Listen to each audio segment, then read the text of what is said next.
magandang gabi mga kaibigan, mga kababayan at mga kapatid.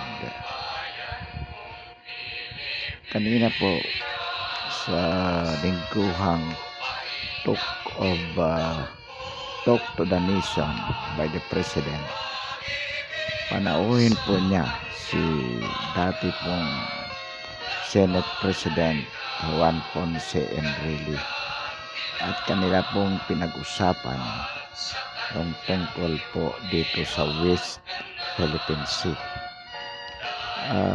Ito po si Senator Enrile. We may be he may be disagreeable in some ways, but we cannot take for granted his wisdom, his expertise, and opinion, especially with respect to national security issue. Bakit po? Sapagkat si Senator Enrile po, matagal pong naging Defense Secretary ni President Marcos. Almost the whole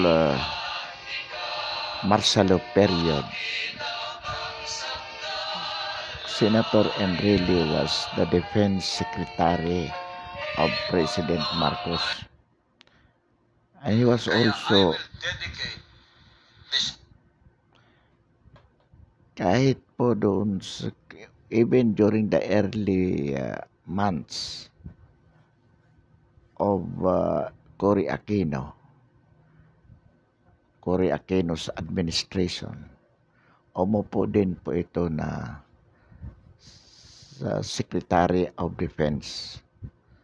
And after which, for a long time, pabalik-balik po ito sa Senado as Senate President at even sa lower house po, naging congressman din po ito. So in other words, if we remember from 1970s up to 2016 marahil or mga 2016, ito po ay active sa government as a high officer. So hindi po natin matatawaran ang kanyang pananaw dito po sa West Philippine Sea. At ang sinasabi po, o ang sinabi ni dating Senador Enrile, he agreed or he supports the position of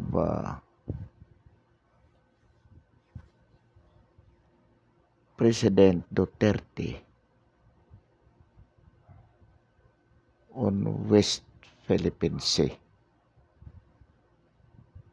Categorically po, sinabi po niya that he supports President's policy on West Philippine Sea. Ang sabi niya, he agrees with the position of President Duterte towards the West Philippine Sea. At sa kanya pong in the course of his discussion with the President and the Cabinet, binigyan diin ni Senator Enrile na tama po yung direksyon ng ating Pangulo to be friendly with China rather than with the United States of America, sapagkat kumbaga, ang sabi nga historically, ang sinasabi ni dating Senador Enrile, itong United States of America, itong Amerika po ay talagang, kumbaga, hindi talaga ito, it's not a genuine friend, in the sense that it has not been supportive of the Philippines in relation to our national defense matters.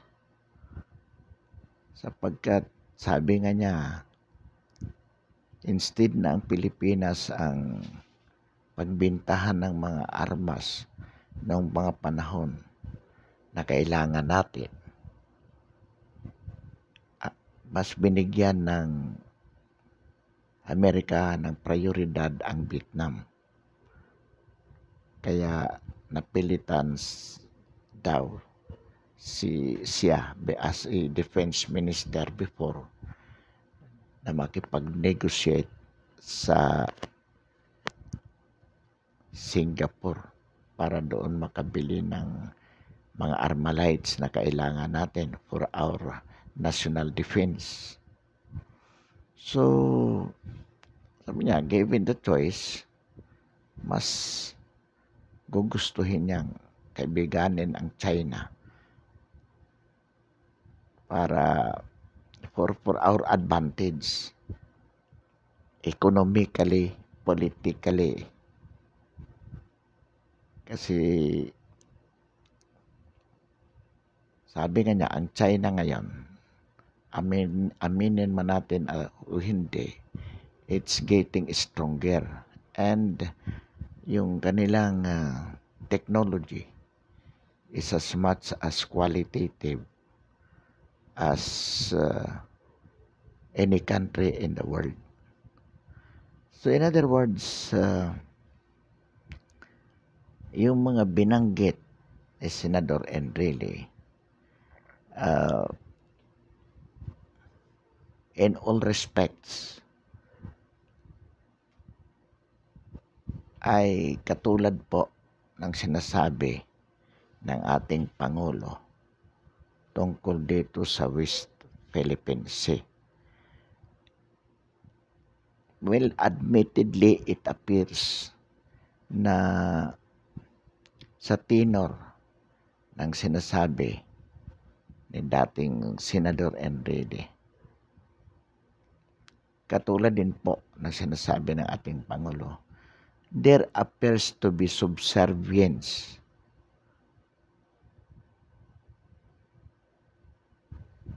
on the part of the Philippines to China. Of course, medyo nakakasaling po ng damdamin, aminin natin, yung indirect admission of the fact that we are inferior to China militarily. But that is the fact of the matter which we cannot deny. And even economically, that cannot also be denied. Economically and politically wise, or rather, yes, militarily wise, we are inferior. And the best way to deal with them, the best way to deal with China in relation to this inferiority in terms of military power especially, is for the advantage of the Filipino people. Kaya po yung sinasabi ng mga kritiko natin o kritiko ng ating Pangulo, especially ito si Carpio, itong mga opposition na to sa Robredo that we need to go back to the United Nations and let the United Nations enforce this arbitral decision in favor of the Philippines and against China. Senator Enrile likewise believes, as the President does, that United Nations, anyway, the leading country to enforce whatever the United Nations wants is the US. And with respect to the US, Enrile said we could not expect US to help us on the matter. Bakit po? Sapagkat maraming problema sa US. Isa na po dyan yung Israeli war with Palestine. Ang Israel po ay kaalyado ng US at hindi po yan pwedeng pabayaan. So, bago tayo, yung kanila munang mga problema. At kung ating babalikan ang kwento sa West Philippine Sea, ayon na rin kay Ambassador ng Philippine Ambassador to US in 2012, ang nag-utos di umano sa kay Del Rosario na sabihin kay Pinoy na i-withdraw yung ating mga sundalo sa Scarborough Shoal o sa Panatag Shoal ay mismo ang Amerika through the Undersecretary for Asian Affairs. Yun ang nagsabi na ang China nagbroker para sa kasunduan between China and the Philippines for both countries to withdraw their respective forces from the Panatag Shoal.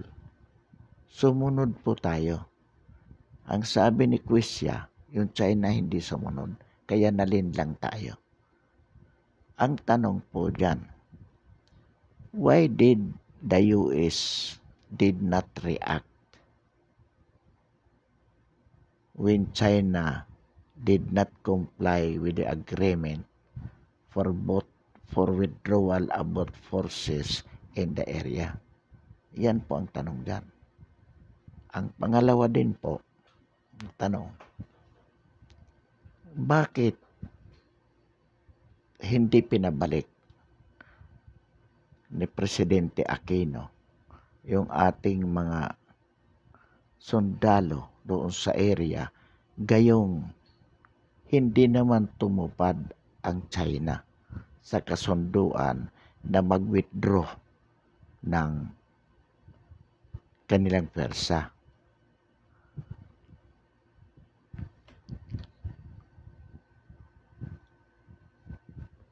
And again, upon withdrawal of the Philippine forces in the area, that was the time that China built structures in the islands. And the Philippines did not protest, nor the America or the US did something to stop China from doing so.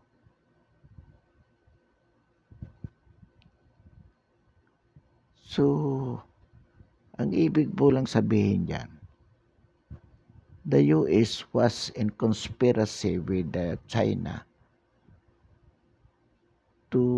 to have position over the area and even built structures their own. Yun po ang katotohanan niyan. At ang sinasabi nga rin ni Senator Enrile, the wonder, for which he wondered so much, why at the time Trillanes became the backdoor negotiator with Beijing, acting on the part of then President Noynoy Aquino. Ang sabi nga ni Senator Enrile, why Trillanes? About 16 times visiting Beijing at the time that China was constructing the artificial islands. And our ambassador to China was ordered by Trillanes not to take notes of the meetings he had with Beijing. So, ito yung mga katanungan dito. In other words, Trillanes, Pinoy Aquino, Quisya, Del Rosario have so much to explain relative to giving up of the Philippine position over the West Philippine Sea. Carpio also, De Lima as well. Why Carpio and De Lima are involved? Because De Lima, in her capacity as then the OG secretary, and Carpio as personal legal counsel of Pinoy, definitely they were consulted for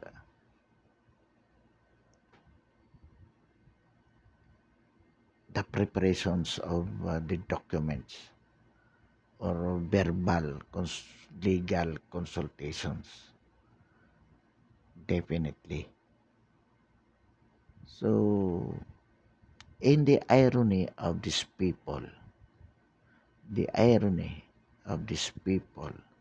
is that these are the very people that pressure President Duterte to get back that position from China, which they had given up in 2012. They are projecting that for not asserting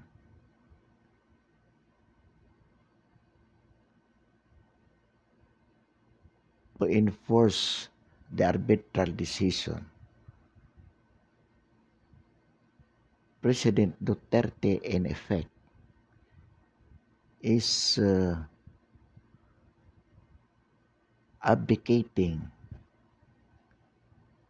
in favor of China the said territory, making it appears or making it known by their pronouncement that Duterte is giving up the sovereignty, Philippine sovereignty over the West Philippine Sea. Ito po ang sinasabi ng mga taong ito.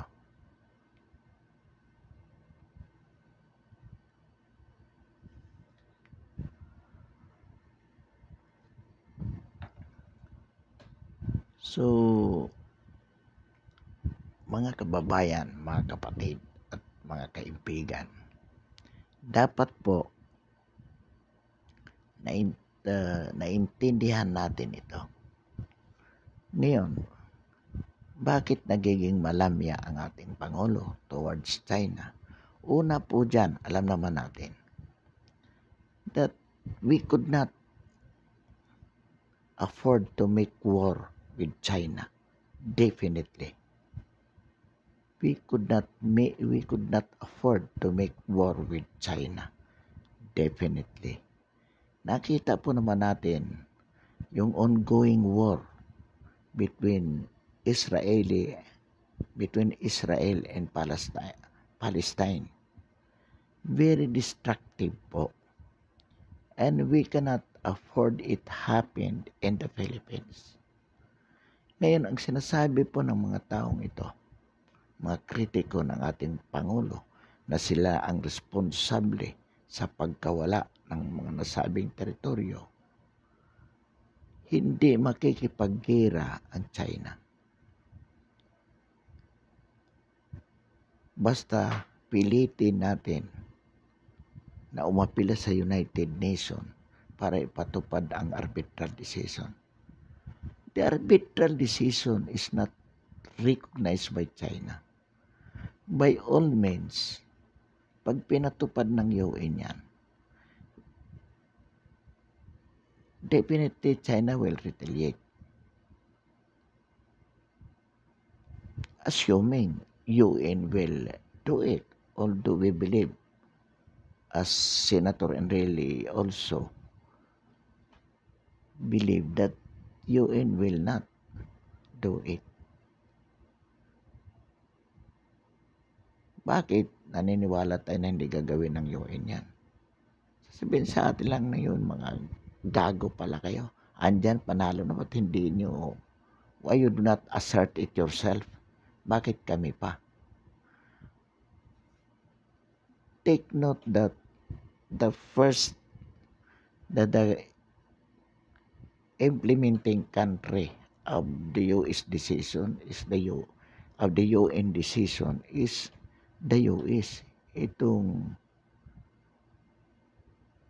na Amerika, na ito mismo ang naging dahilan kung bakit nawala sa atin ang panatag sul, kasi pinag-withdraw yung ating mga sundalo. So, ano natin masahan ito na magpapatupad? Actually, the arbitral ruling is sugarcoating on the part of the International Arbitral Court. Bakit sugarcoating?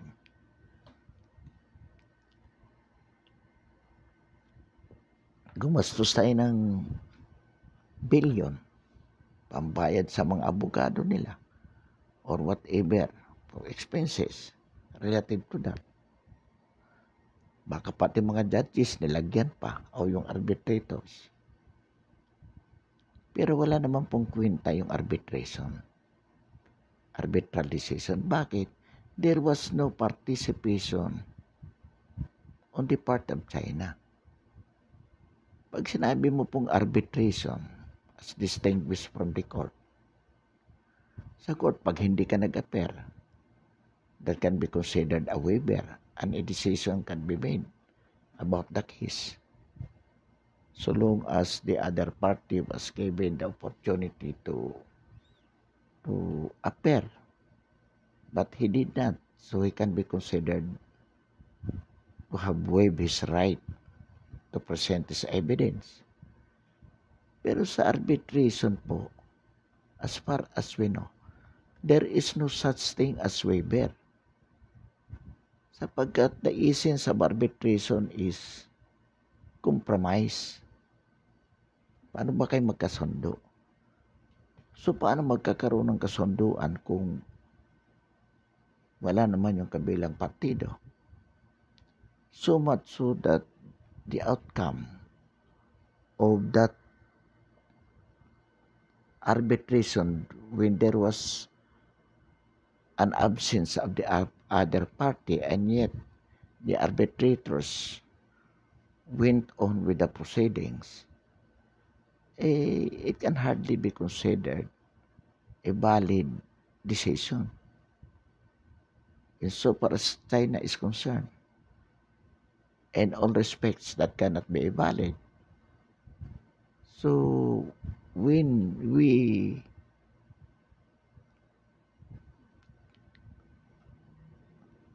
impose it upon China in terms of assertion, ay talagang gera po ang lalabasan niyan. And as we said, we cannot hardly afford, we can hardly afford to have war with China, considering our economic, political, and military capability. So, whether we like it or not, we should have, kailangan talaga maging ano tayo dito, maging tactful. Hindi tayo padalos-dalos. We should not be allowed to govern by our emotion. Kaya ito po yung ginagawa ng ating Pangulo. Ito po ang ginagawa ng ating Pangulo. Kaya yung mga kababayan natin, yung mga kritiko dyan, sasabihin ng mga alumni ng Sanbida na kailangan mag-retract ang ating Pangulo sa mga lahat ng kanyang sinabi na pabor sa China. And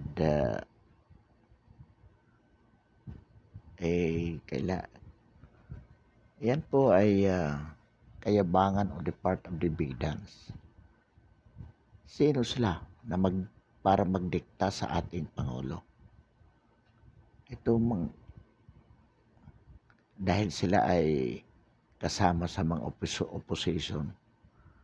Well, we could not, we won't wonder, no? Why itong mga bidans na to? Sapagkat mayayaman yan, of course, they are with the opposition to protect the oligarchy. Sapagkat ang totoo po itong mga opposition na to, they are making it appears that they are for the Filipino people. That what they are fighting for is for the interest of the Filipino people. But that is not true. Napatunayan po natin na give up nila mismo yung West Philippines na yan. Kaya ang possession ay napunta sa China. Maliwanag yan. Pero tunay talaga ay pinaglalaban nila yung interest ng mga oligarkiya. Yung interest ng mga oligarkiya. Ang gusto lang talaga nila, mapabagsak ang ating Pangulo using this West Philippine issue. Kasi sa tingin nila, they could be justified with this issue sapagkat lumalabas ng mga pronouncement ng ating Pangulo tungkol dito is pro-China and anti-Filipino. Kaya sa tingin nila, dito masisira ang kredibilidad ng Pangulo. Dito sa isyong ito, ang mga supporters ng Pangulo ay bibitaw sa kanya.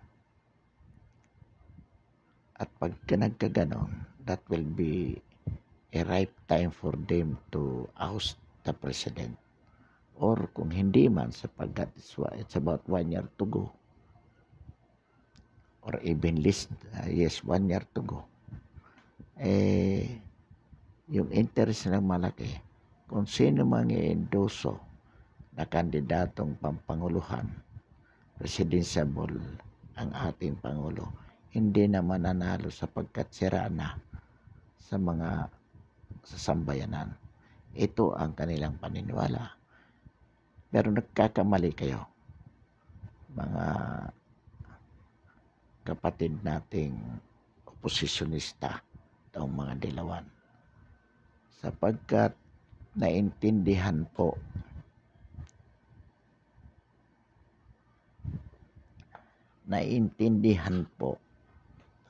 ng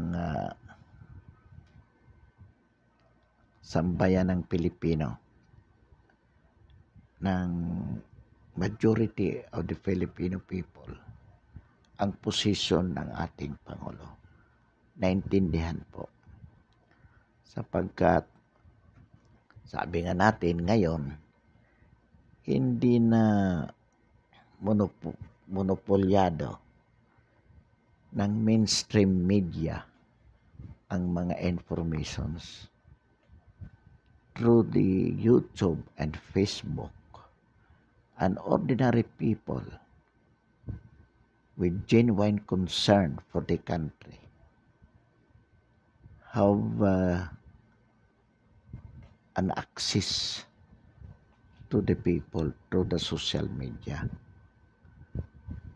Katulad po ng ginagawa natin na ipararating natin sa sambayan ng Pilipino kung ano talaga ang katotohanan sa isyong ito. Sapagkat kung wala po itong mga YouTube vloggers na to, na bagamat maliliit, talagang mamimislead ang mga Pilipino. Sapagkat sinasala po yan ng mga mainstream media. Hindi po nila masyadong ibinabalita yan kung ano talaga ang katotohanan, sapagkat ang kanila ring interest, katulad nitong mga opposition, protektahan ang oligarkiya, na ito po ang may control sa mainstream media, sa politika, at sa ekonomiya ng bansa. Pansamantala po atin wawakasan ang ating talakayan ngayong gabi. Maraming salamat, at bilang suporta po, hinihingi po natin ang inyong, we invite to subscribe our YouTube channel as a token of support ang ating paninindigan sa napapanahong isyu ng lipunan. Muli, maraming salamat at maganda.